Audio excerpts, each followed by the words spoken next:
오늘은 여러분들이 보내주신 고민 사연에 대한 상담을 해드리는 시간을 갖도록 하겠습니다. 이메일을 통해서 많은 분들이 고민에 대한 사연을 보내주고 계신데, 아래에 이메일을 통해서 이제 여러분들의 그 고민을 정성껏 보내주시면 제가 제작팀들하고 얘기해서 관리자분들하고 상의를 통해서 많은 분들한테 도움이 될 수 있는 그런 사연들은 제가 영상으로 정성껏 답변을 해드리도록 하겠습니다. 그럼 오늘 사연을 시작하도록 하겠습니다. 임성배 TV 보는 거 댄데크. 사연을 한번 제가 읽어보도록 하겠습니다.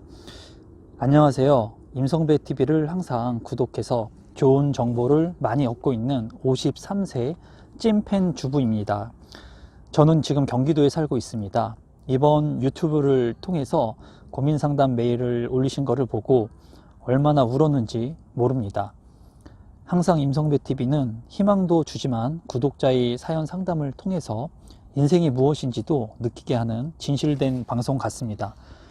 대표님께서 말씀하신 지금의 내 모습은 과거의 내 삶에 대한 결과란 말씀, 그리고 내가 지금 살아가는 모습이 미래의 내 삶을 결정한다는 말씀을 듣고 그동안 살면서 정말 외면하고 싶었던 저의 모습을 너무나 콕 찍어서 이야기해 주시는 것 같았고, 정말이지 인정하고 싶지 않았던 저의 모습을 다시금 생각하게 되었습니다. 제가 이전 영상에서 지금 현재의 내 모습은 지나온 과거들이 만든 내 삶이다 라는 얘기를 했었죠. 그리고 지금 내가 살아가는 이 삶은 미래의 나를 다시 만드는 삶이 될 거다, 이런 얘기들을 했습니다. 그래서 이분 같은 경우에는 이제 지난 삶에 대해서 생각을 많이 하면서 지나온 날의 회상들을 하고 계신 것 같아요. 저 역시도 지금 어떤 생각들을 많이 하냐면 이런 생각들을 많이 합니다. 나 자신하고 타협하지 말자. 그러니까 제가 어떤 업무를 하고 일을 하고 뭐 유튜브를 하고 또는 사업을 하고 하면서 이런 스스로 타협을 하려고 해요. 어떤 타협을 하려고 하냐면, 야 성배야, 이 정도면 너 잘했어. 이만하면 됐어. 그만해. 오늘 업무 중에 이만큼 했으면 많이 한 거야. 그래도 네가 목표한 거를 하지 못했지만은 잘했으니까는 이제 그만해도 돼. 자꾸 제가 저 스스로하고 자꾸 타협하려고 하는 그런, 뭐라 그럴까요? 그런 생각들을 많이 하게 되더라고요. 그래서 될 수 있으면은 예전에는 그런 생각을 많이 했습니다. 항상 하는 얘기는, 저 스스로 그런 얘기를 많이 했어요. 기회는 반드시 온다라는 얘기를 많이 했거든요. 기회가 많이 없었고, 그리고 힘들었던 그런 시간들을 겪었을 때는 기회는 반드시 온다. 그렇기 때문에 내가 준비를 하고 있으면 그 기회를 잡을 수 있는 용기가 생기게 될 것이고, 그 기회를 통해서 내가 조금 더 나은 삶을 살 수 있을 것이다. 그런 생각을 해서 매일같이 기회는 반드시 온다라는 얘기를 많이 했습니다. 그런데 이제 지금은 어느 정도 기회가 왔고, 그런 기회들을 내가 잡았고 만들었고 하다 보니까 자꾸 스스로 나하고 타협을 하려고 한다는 생각이 많이 들었어요. 그래서 요새는 제가 생각하는 것이 나 스스로하고 타협하지 말자. 내가 정말 힘들고 어려웠을 때 그런 생각들을 하면서 나 스스로하고 타협해서 내가 생각하는 거 이상으로 했다고 안주하지 말고 좀 더 예전에 그렇게 배고팠었던 때, 힘들었었던 때, 그리고 기회가 오기를 갈구했었던 때처럼 정말 열심히 하루하루 살아가자, 그런 생각들을 많이 합니다. 이분도 제가 올린 그런 영상을 보면서 지금 이제 많은 생각들을 하고 있는 것 같아요. 그래서 좀 더 읽어보도록 하겠습니다. 대표님, 어떻게 시작해야 할까요? 지금 중학생 2명을 둔 아이의 엄마로서 대표님이 말씀하신 지금 현재의 저의 모습은 너무나도 부끄럽습니다. 남편은 정말 성실히 일하고 두 딸과도 너무나도 잘 놀아주는 다정하고 가정적인 아빠입니다. 저희 4명의 가족 문제는 언제나 엄마인 저였던 것 같습니다. 정말이지 이 점을 너무도 인정하기 싫었고 마주하기가 너무나도 싫었습니다. 왜냐하면 저도 정말 가정을 위해서 무언가 잘하고 싶었고 도움을 주고 싶었고 잘 살아보겠다는 생각으로 모든 일을 임했기 때문이에요. 남편이 어렵게 벌어다 준 돈을 조금씩 모아서 모인 돈으로 욕심을 부리며 더 벌겠다는 생각으로 그동안 가게를 시작했고 폐업을 4번이나 하게 되었습니다. 처음 시작했던 가게는 부부가 함께 하면서 정말 서로에 대한 불평, 불만이 많이 쌓여갔고, 이렇게 계속 가게를 운영하다가는 정말로 이혼할 것 같아서 가게를 접고 남편은 다시 직장으로 취직을 했습니다. 그 후에 가게를 정리하고 손해를 많이 봤지만 남은 돈과 남편이 또 직장 생활을 해서 번 돈으로 두 번째 프랜차이즈 가게를 시작하게 되었습니다. 두 번째 결과도 처참하게 실패하고 폐업을 했네요. 그리고 이러다 정말 안 되겠다 생각해서 다시 세 번째 창업을 시작했는데 돈이 없어서 아이들 학자금 하려고 모은 돈까지 모두 날렸습니다. 네 번째는 돈이 없어 동업까지 해서 시작했으나 바이러스 사태로 다시 폐업을 하게 되었습니다. 창업을 네 번이나 했는데 모두 다 실패를 했다고 합니다. 물론 다 성공을 할 수는 없어요. 실패를 할 수 있습니다. 에디슨도 전구를 만들기 위해 수천 번의 실패를 해서 성공을 했죠. 그런데 이제 제가 이 사연, 그리고 제작진들하고 이 사연을 채택한 이유는 상가에 대한 얘기, 좀 창업에 대한 얘기, 그리고 지금 현재 이 비대면 시대에 많은 분들이 어려워하죠. 그래서 무언가 창업을 하려고 하는 수요들이 있는 것 같아요. 이 어려운 시정에. 그리고 무언가 사업을 하려고 하는 사람들도 많이 있죠. 그런데 지금 이제 상가 트렌드에 대해서 제가 말씀을 드리면, 제가 이제 제 영상을 예전부터 처음부터 보신 분들은 제가 상가 컨설팅을 시작으로 이제 부동산에 2003년도에 입문한 거를 아마 알고 계실 겁니다. 상가 컨설팅 일을 했었는데 그때 권리금을 사고 파는 그런 권리금에 대한 부분들, 그리고 상가 점포에 대한 프랜차이즈를 오픈하는 일들을 했어요. 그래서 2003년도 당시에 많은 프랜차이즈, 여러분들이 이름만 대면 알만한 유명한 빵집이라든가 김밥집 같은 것들을 제가 강남에서 많이 오픈을 했습니다. 그런데 이제 상가 같은 경우에 대해서 아마 앞으로도 창업이나 이런 부분들에 대해서 관심을 갖고 계신 분들이 있을 수 있으니까 제가 이런 부분에 대해서 간단히 얘기를 하자면, 지금은 상가의 트렌드가 많이 바뀌었습니다. 그래서 여러분들이 다 아시는 것과 같이 비대면 상가 점포 운영하는 가게들이 많이 늘어나고 있어요. 강남 같은 경우, 그리고 서울의 핵심 지역 같은 경우에는 무인 커피 숍이 이제 운영을 하고 있습니다. 그리고 이제 과자라든가 또는 무인 점포로 운영할 수 있는 그런 상가 가게 점포들이 많이 지금 활성화되고 있는 상태예요. 그래서 서울 같은 경우에는 이제 인건비에 대한 부분들, 그리고 가게세가 너무나 비싸고, 그리고 사람들이 이제 대면하기를 너무나 좀 껄끄러워하죠. 지금 바이러스 사태 때문에. 그래서 비대면의 그런 그 상가 점포 수요 중에 이제 커피숍 같은 경우도 이제는 본인이 스스로 주문을 하고, 베스킨라빈스도 마찬가지죠. 주문을 하고 이제 결제를 하고 본인이 그러한 시스템들을 활용해서 비대면으로 창업하는 그런 사업체들이 많이 지금 확장되고 있습니다. 그리고 이러한 바이러스 사태가 더 오랫동안 가게 된다면 이런 비대면의 창업 시스템들이 점점 더 늘어나게 될 것 같아요. 그리고 편의점 같은 경우에도 이제는 지갑을 갖고 오지 않더라도 본인이 인식을 한 다음에 이제 본인이 바코드 찍고 그냥 가져옵니다. 그러니까 사람이 필요가 없는 거예요. 예전에는 이러한 것들을 다 포스에서 찍어가지고 하는 일을 할 수 있는 사람들이 있었다면 지금은 비대면으로 다 가능하기 때문에 그러한 시스템으로 상가 트렌드가 지금 변화하고 있다는 거죠. 그리고 상가의 이제 성공 요인에 대해서 제가 좀 말씀을 드리자면, 제가 이제 상가 컨설팅에 대한 그런 입지 분석이나 이런 강의들도 많이 했었습니다. 그래서 상가의 그런 성공 요건에 대해서 말씀을 잠깐 드린다면은 여러분들도 참고로 알아두시면 좋습니다. 이 상가 창업을 했을 때 가장 중요한 것은 부동산에서 입지입니다. 여러분들이 아는 것처럼. 그래서 예전에는 입지가 가장 중요했어요. 근데 이 입지는 50%를 넘지 않습니다. 입지가 아무리 좋다고 해서 좋은 입지에 내가 점포를 얻는다고 해도 창업을 했을 때 100% 성공하라는 보장은 없어요. 그 이유는 50%는 입지가 차지를 하지만 30% 정도는 거기에 해당하는 아이템이 차지를 합니다. 그러니까 아무리 좋은 입지에 어떠한 아이템이 들어가느냐에 따라서 이 상가 점포의 그 성공 여부가 달려 있다는 거예요. 제가 간단히 예를 들자면, 사람이 엄청나게 많이 다니는 그런 상가 점포를 내가 얻었다는 겁니다. 그래서 사람들이 뭐 밤새도록 너무나 많이 다녀요. 그러면 얼마나 장사가 잘 되겠습니까? 그래가지고 제가 그 상가 점포를, 입지가 좋은 점포를 계약을 했다는 거예요. 그래서 부동산 사무실을 오픈했다는 겁니다. 제가. 부동산 사무실을 오픈해서 사람들이 너무나 많이 다니니까 야, 정말 입지가 좋은 곳에 내가 이제 창업을 하게 되면 돈을 많이 벌 수 있겠구나 라고 생각을 했다는 거예요. 그래서 부동산 사무실을 차렸어요. 근데 나중에 보니까 거기가 많은 사람들이 다니지만 거기에 다니는 사람들이 어떠한 사람들이었냐, 초등학교, 중학교, 고등학생들이었어요. 주변이 학교라서 사람들이 많이 다니긴 했는데 초등학교, 중학교, 고등학교 학생들이 많이 다녔다는 거예요. 그렇다면 사람들이 많이 다니는 입지는 맞죠. 입지는 좋지만은 거기에 아이템이 잘못 들어간 거죠. 부동산 중개업을 하려고 제가 공인중개사를 하려고 거기에 창업을 했는데 사람은 밤새도록 많이 다니고 학생들이 많이 다니지만 학생들이 5억, 10억이 넘는 아파트를 살 수 있습니까? 전세 물량을 계약할 수 있어요? 없다라는 거예요.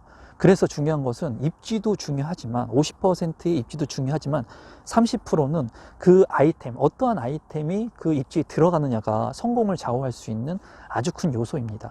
그리고 나머지 20%는 그 마인드예요. 운영자의 마인드. 운영자의 경험이나 마인드에 따라서 이 100%의 상가의 창업 그 성공 요인이 발생하게 됩니다. 근데 여기서 추가적으로 지금은 트렌드가 바뀌었어요.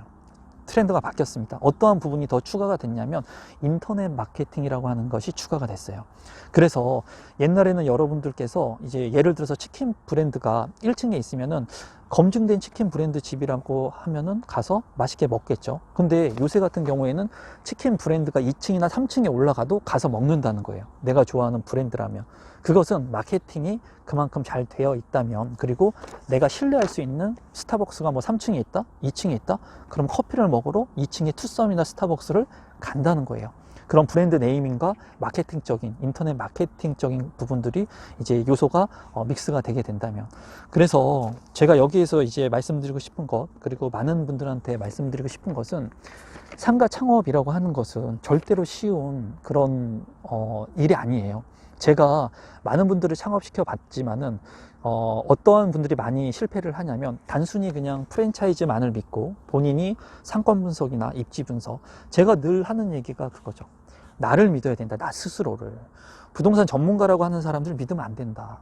그리고 어떠한 프랜차이즈, 그러한 그 영업팀에 있는 사람들, 그리고 프랜차이즈를 운영하는 그런 점포 개발팀에 있는 사람들, 그런 사람들을 100% 신뢰해서는 안 된다. 왜냐하면 최종 결정은 내가 하는 겁니다. 운영도 내가 하는 거예요. 그리고 이러한 부분들에 대한 공부라든가 그런 경험치들이 가지고 있어야지 성공으로 이루어질 수가 있어요. 근데 이분 같은 경우에는 4번이나 창업을 했는데 실패를 했다고 하죠. 너무나 안타까워요. 이 4번의 창업, 프랜차이즈만 해서 실패한 것만 해도 제가 봤을 때는 억 단위의 돈을 이제 잃으셨을 거란 생각이 드는데 너무나 안타깝습니다. 그래서 이 사연을 보시는 우리 구독자분들께서 그런 뉴스 많이 보셨을 거예요. 퇴직을 하고 나서 퇴직금을 가지고 치킨집 차렸는데 1년 6개월 만에 망했다.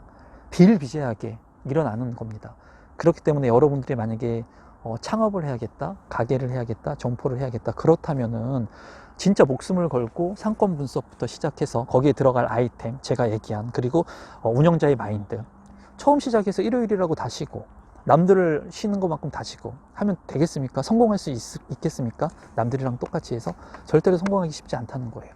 그래서 미리 사전에 그런 것들을 준비하는 게 좋고, 저 같은 경우에는 이제 최소한의 자본으로 할 수 있는 그런 창업을 하시면 좋겠다는 게 제 생각이에요. 권리금 같은 경우도 지금 뭐 유명한 홍대라든가 이대, 강남의 10대 상권들, 서울의 10대 상권들, 뭐 강남역, 역삼역 이런 뭐 연신내라든가 많은 상가들이 있는데 이런 데 권리금들이 반토막, 3분의 1 토막씩 났다는 거예요. 그래서 제가 이제 알고 계신 분들도 상가만 통해서 현금 수익을 발생시키기 위해서 상가 점포를 계속 늘려갔는데 이 상가 점포에 대한 수요층들이 많이 줄어들고 지금 비대면으로 인해서, 바이러스로 인해서, 그리고 권리금들이 반토막, 3분의 1 토막이 나다 보니까 이러한 가게들을 점포를 접으면서 신용불량자의 위기까지도 온 그런 상황입니다. 그래서 조금 안타깝고, 만약에 이 영상을 보시고 창업을 하려고 하셨던 분들이 계시다면은 제가 얘기한 입지라든가 아이템, 그리고 운영을 하려고 하는 사람의 마인드, 그리고 인터넷 마케팅, 그리고 브랜드 네임, 이런 것들을 진짜 면밀히 공부를 많이 하셔야 돼요. 그리고 좋은 점포에 맞는 아이템을 잘 맞춰 가지고 그런 것들을 하게 됐을 때 이제 성공으로 이루어질 수 있을 것 같고, 지금은 비대면 시대이기 때문에 더욱더 상가 창업을 했을 때 좀 더 신중을 기할 필요가 있다라고 말씀을 드리고 싶습니다. 그러면 뭐 상가 창업에 대해서 좀 말이 많았는데 좀 한번 이분의 사연을 계속 읽어보도록 하겠습니다. 대표님, 가게를 시작하고 정리하면서 남편에게 얼마나 미안했는지 모릅니다. 애써 웃으며 격려해주는 남편에게 감사하기도 하지만 남편 얼굴을 볼 때마다 죄인 같은 느낌이 들어서 너무 괴롭습니다. 얼굴을 들고 다닐 수 없을 정도로 자격지심을 갖고 있어 우울증까지 왔네요. 그렇게 살다가 다시 정신을 차리고 무언가를 해야겠다는 생각이 들었고 부동산 정보를 보기 시작했습니다. 그리고 임성배TV를 만나게 되었습니다. 제가 엄마로서, 아내로서 그동안 제가 성실히 일만 한 남편에게 힘이 될 수 있도록 마지막으로 지금 이 난관을 뚫고 나갈 수 있도록 도와주세요. 한 줄기 빛이 되어주시길 간절히 기도해 봅니다. 저는 지금 경기도에 23년이 넘은 구축 아파트에 살고 있습니다. 다행히 자가이지만 시세가 3억 3천만 원 정도 되네요. 여기로 이사 오게 된 것도 제가 진 빚을 갚고 아이들 교육 때문에 무리를 해서 대출 1억 6천만 원을 받았습니다. 현금은 사업으로 다 탕진해서 3천만 원 남짓 있네요. 현재 저축도 못하고 이자를 내면서 먹고 살고만 있네요. 모든 게 다 제 탓이라 정말 죽고 싶은 심정입니다. 1주택자이고 가점도 낮아서 청약에 과연 당첨이 될 수 있을지 어떻게 해야 할지 그냥 머리만 복잡합니다. 남편에게 힘을 주고 싶은데 할 수 있는 것이 아무것도 없습니다. 부동산을 통해서 내 집 마련도 하고 청약해서 아파트 가격도 오르고 하면 정말 좋겠다는 생각을 매일매일 해봅니다. 다시 한번 정말 간절한 마음으로 부탁드립니다. 지금 아파트 매매를 하면 현금 1억 7천만 원 정도 남을 것 같은데 앞으로 어떻게 해야 할지 막막하네요. 대표님, 저는 어떻게 해야 하는지요? 유튜브를 보다가 새벽에 그냥 대표님께 넋두리를 하게 되었네요. 두서없이 써내려간 글을 소중한 시간 내어주셔서 진심으로 감사드립니다. 이제 이 사연을 보면서 제가 말씀드리고 싶은 것은 일단은 앞서서 제가 말씀드린 상가 창업에 대한 부분들, 그런 부분들을 좀 말씀드리고 싶었고, 제가 상가 창업에 대해서 입문을 하면서 그런 컨설팅의 일을 많이 했었습니다. 많이 했어서 성공한 사례들과 실패한 사례들을 많이 봤었는데 그런 옛날 생각들도 많이 나고, 그리고 아무런 준비 없이 창업을 했다가 실패하신 분들을 너무나 많이 봤거든요. 그래서 그런 분들한테 상가 창업에 있어서 좀 중요한 부분들을 말씀드리고 싶었고, 이분 같은 경우에 지금 4번의 사업을 실패를 하면서 지금 자존감이 많이 떨어진 것 같아요. 그리고 당연히 그럴 것 같아요. 그나마 남편이 되게 좋으신 분 같아요. 남편이 꿋꿋하게 자기의 역할을 열심히 하면서 아내를 많이 지지해 주고 있는 분인 것 같고, 이 사연을 읽으면서 저는 그런 생각을 했어요. 만약에 저 같으면 이렇게 아내가 사업을 4번이나 실패를 했으면 내가 이렇게 끝까지 웃으면서 내 아내한테 잘해줄 수 있을까? 그런 생각을 좀 많이 했습니다. 물론 지금 제 생각으로는 잘해줄 수 있을 거라는 생각은 하지만 막상 이런 상황에 닥치게 된다면 과연 이렇게 아내를 위해서 4번이나 사업을 실패한 아내를 위해서 내가 헌신할 수 있을까, 남편으로서 그런 생각을 좀 많이 해보는 계기가 됐었고, 그나마 다행히 이 분의 아내는 본인의 실패하고 실수한 것들을 이제 인지하고 있습니다. 그렇기 때문에 지금까지 실패한 것들, 그리고 실수한 것, 제가 봤을 때는 사업을 실패했지만, 4번의 실패를 했지만 인생을 실패한 건 아닙니다. 앞으로의 인생은 이러한 실패의 경험을 토대로 해서 이분께서 더 밟고 나아가서 좋은 결과를 반드시 만드실 수 있다는 생각이 들고, 그리고 남편분께서 이렇게 꿋꿋하게 잘 보듬어 주고 응원을 해 주시니까 앞으로 더 좋은 일들이 있을 거로 생각이 들어요. 그리고 지금 현재 자존감이 너무 낮아져 있기 때문에 본인 스스로를 좀 귀하게 여기실 필요가 있고, 좀 운동이나 이런 것들을 하시는지 모르겠는데 좀 땀을 흘릴 수 있는 운동, 조깅이라든가 자전거라든가 아니면 뭐 에어로빅이라든가 이렇게 본인의 몸과 마음을 건강하게 할 수 있는 운동을 반드시 할 것을 일단 추천드리고 싶고, 그리고 1주택자이면서 경기도에 23년이 넘은 구축을 가지고 있다고 하셨거든요. 근데 이 구축의 시가가 이제 3억 3천만 원 정도라고 하니까 지금 가격이 많이 안 오르는 지역에 가지고 있는 것으로 판단이 듭니다. 제가 봤을 때. 그래서 만약에 제가 보는 건 그거예요. 1주택은 반드시 필요하다고 제가 말씀을 드리죠. 그런데 이 1주택은 주거 안정을 위해서 필요한데, 이 1주택을 가지고 있을 때는 아파트 청약을 통해서 내가 당첨되기가 힘듭니다. 그리고 무주택자가 아니기 때문에 가점제나 추첨제에서 제한을 많이 받게 되죠. 그래서 나의 삶을 통해서 안정을 기반을 할 수 있는 이런 주택은 유지하는 게 맞지만은, 지금 오랫동안 보유한 이 구축의 아파트가 많이 오르지도 않았고, 그리고 지금 현재 명확하게 이 아파트에 대한 부분들을 말씀해 주고 계십니다, 저한테는. 근데 제 생각에는 만약에 이거를 대처해서 전세로 옮길 수 있다면 그것도 하나의 대안이 될 수 있다는 거예요, 제 생각은. 1주택을 보유하는 건 맞습니다. 1주택을 보유하면서 추첨제나 아니면 미계약 물량들을 통해서 내 집 마련을 할 수 있고 신규 아파트를 계속 도전을 해야 되는 것은 맞지만, 내가 가지고 있는 아파트가 가치가 오를 수 없는 그런 지역의 아파트라면 계속 내가 유지할 필요는 없는 거예요. 이런 아파트를 처분하고 내가 전세로 옮기면서 내가 다른 것들을 좀 더 도약할 수 있는 하나의 도구로 생각할 수도 있는 거죠.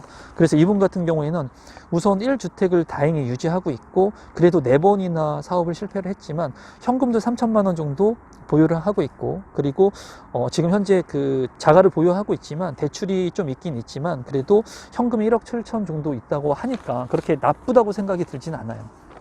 그래서 일단은 이 구축의 아파트를 계속 보유를 할 것인지 아니면 매도를 하고 전세를 갈 것인지에 대한 부분을 한번 상의를 해 봐야 될 것 같아요, 남편분하고. 그리고 제가 봤을 때는 국토교통부에 들어가시면 아파트 실거래가를 볼 수가 있어요. 그리고 네이버 같은 곳에 가서도 지금 현재 실거래 가격이라든가 그리고 가격의 상승률들을 직접 거래된 것들을 볼 수가 있거든요. 그리고 얼마나 매물들이 나와 있는지, 국토부의 주변 아파트들이 얼마나 거래되고 있는지를 확인할 수가 있습니다. 그리고 주변의 공인중개사 분들을 통해서 실제로 클로징된 마지막 거래 가격이 얼마인지도 확인을 해 보시고, 향후에 이 아파트 주변에 이제 개발 계획들이 있는지, 이 아파트가 가격 상승할 수 있는 여력이 있는지를 일단은 객관적으로 판단을 해 보실 필요가 있을 것 같아요. 그리고 객관적으로 판단을 하고 향후에 이 아파트가 오랫동안 구축이고 23년이면 재건축을 하기에는 아직 시기가 많이 남았습니다. 그리고 20년이 넘었기 때문에 투자 가치가 있는 아파트는 아니에요, 제가 봤을 때. 재건축의 연한도 아직 남아있고. 그래서 그러한 부분들을 좀 면밀히 1차적으로 검토를 해보실 필요가 있다고 보여집니다. 그래서 이분의 사연을 제가 정리를 해본다면, 첫 번째로 구축의 아파트, 오래된 구축의 아파트를 가지고 계신데 23년이 된 아파트고 경기도인데 3억 3천만 원의 아파트라면 지금 그 시세가 현저하게 낮다고 보여지거든요, 제가. 그래서 이 아파트를 보유할 것인지 처분할 것인지, 그래서 무주택자로 전략을 취할 것인지, 그거에 대한 고민을 먼저 하셔야 될 것 같아요.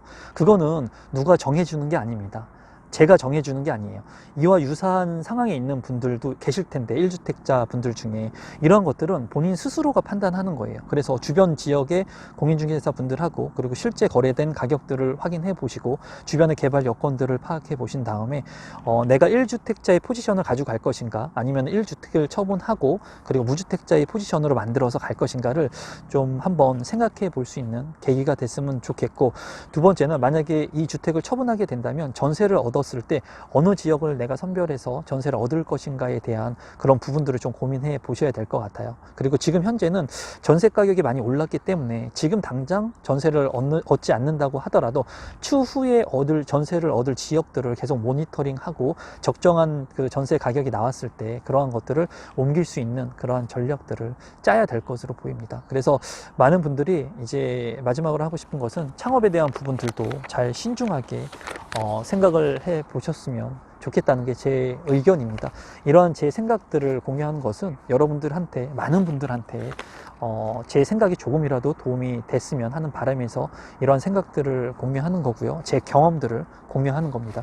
이 영상이 많은 분들에게 도움이 되셨으면 좋겠고, 이분처럼 창업을 해서 실패하신 분들도 아마 많이 계실 거라고 생각을 하는데, 자존감을 높이는 게 굉장히 중요합니다. 이 인생을 살아가면서 내가 성공이라고 하는 발판을 언제든지 밟고 올라갈 수가 있습니다. 그러기 위해서는 내 스스로가 지치지 않고 나에 대한 믿음이 있어야 되고 내 스스로를 귀하게 여겨야 됩니다. 그래서 여러분들께서도 본인에 대한 자존감을 높일 수 있는 그러한 것들, 그리고 땀을 흘리면서 할 수 있는 운동을 통해서 내가 살아있음을 감사하고, 그리고 하루하루 무언가를 할 수 있다는 거에 진심으로 감사하면서 살아갈 수 있는 하루가 됐으면 좋겠습니다. 지금 가을이죠? 바람이 참 좋습니다, 여러분. 주변을 한번 둘러보시고 하늘도 한번 보시고 마음을 정화시킬 수 있는 하루가 되셨으면 좋겠습니다. 그럼 오늘 영상은 이것으로 마무리 짓도록 하겠습니다. 감사합니다, 여러분.